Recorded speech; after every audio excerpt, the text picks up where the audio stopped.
তুরস্কের পর এবার ভয়ানক ভূমিকম্পে কেঁপে উঠল আফগানিস্তান। রেক্টার স্কেলে কম্পনের মাত্রা ছিল 6.8।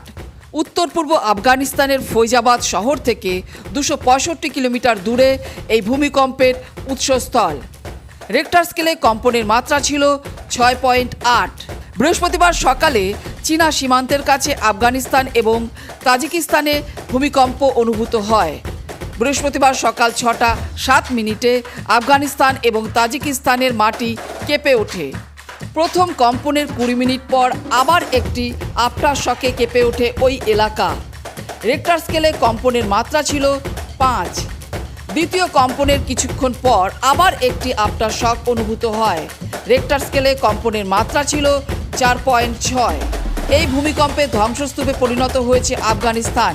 এখনও পর্যন্ত হাজারের ওপর মৃত্যুর খবর পাওয়া যাচ্ছে, আহত শতাধিক। পাকিস্তানেও ভূমিকম্প অনুভূত হয়েছে বলে সূত্রের খবর।